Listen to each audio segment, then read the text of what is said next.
साथियों ने ये बतला दिया था कि यहाँ के भ्रष्ट और बेईमान विधायक को बर्दाश्त नहीं करेंगे,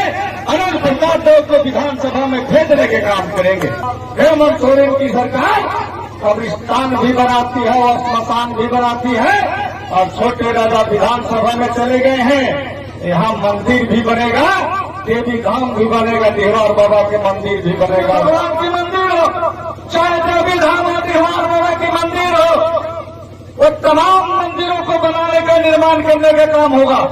बशर्ते वो खतियान में होना चाहिए। जो हम लोगों ने वादा किया है उस वादा को चुन चुन करके हम पूरा करेंगे।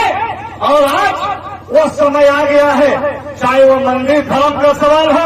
चाहे वो सड़क सिंचाई का सवाल हो, चाहे बेरोजगारी का सवाल हो, मां बहनों का मान सम्मान स्वाभिमान का सवाल हो, मैया सम्मान योजना का सवाल हो, तमाम सवालों का समाधान होगा और उस पर हम लोग काम करके दिखाएंगे। आज हमारे बीच में माननीय मंत्री पूर्व मंत्री मिथिलेश ठाकुर नहीं है, लेकिन माननीय मंत्री मिथिलेश ठाकुर आज चुनाव हार गए हैं, लेकिन गढ़वा विधानसभा में उन्होंने जो 5 साल कार्य किया है, आज चुनाव हारने के बाद जो जनता उनको वोट नहीं दिया है वह जनता आज अफसोस कर रहा है कि 5 साल अब गढ़वा विधानसभा का विकास नहीं होगा। हम लोग गलत कर दिए मंत्री मिथिलेश ठाकुर को चुनाव हराकर। मैं आप लोगों को भरोसा देना चाहता हूं कि गढ़वा में 5 साल जो काम हुआ है, हमारे नेता माननीय अनिल प्रताप देव जी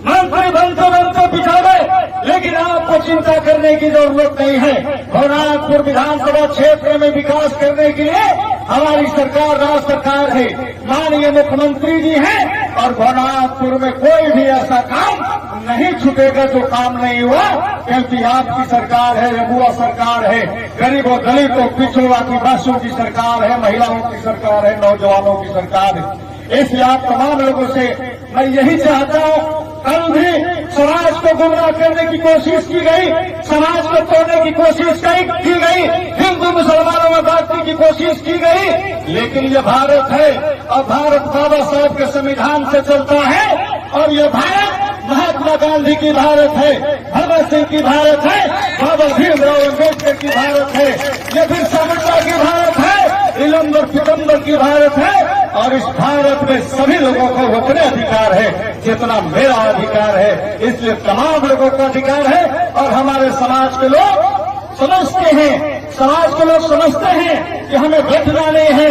लोग कहा करते थे कि बचोगे तो कटोगे, हमारे समाज के लोग न बचेंगे न कटेंगे, हम लोग विकास की दिशा पर बढ़ेंगे। नागपुर विधानसभा को विकसित करने का काम किया है। आज आप लोगों ने अपना काम कर दिया, आप लोगों ने अपना आशीर्वाद दे दिया। अब 5 साल आपका सेवा करना है, आपका काम करना है, और काम करके बिशुनपुरा प्रखंड को बेहतर प्रखंड बनाने का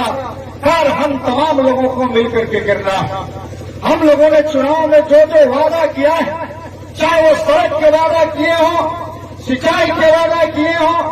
यानी जो भी हम लोगों ने वादा किया है, हम लोगों को तमाम वादा पूरा है, और एक एक वादा को हम लोग पूरा करने के काम करेंगे। यही वह तालाब का स्थल है, तो इसी तालाब में एक नौजवान मौत के मुंह में समा जाता है, और हम लोग दो नेता दीपक प्रताप से जब तक डेड बॉडी बाहर नहीं निकलता है तब तक हम लोग यही इसी तालाब के पास डटे रहे, और उस नौजवान को हम लोगों ने बाहर निकाला। मैं उस नौजवान को भी नमन करता हूं कि आपने हमारी जीत को आपने देख नहीं पाया, लेकिन उसी समय चुनाव का मौसम चल रहा था, उसी दिन बिशुनपुरा के नौजवानों ने, यहाँ के साथियों ने ये बतला दिया था कि यहाँ के भ्रष्ट और बेईमान विधायक को बर्दाश्त नहीं करेंगे, अनिल प्रताप देव को विधानसभा में भेजने के काम करेंगे।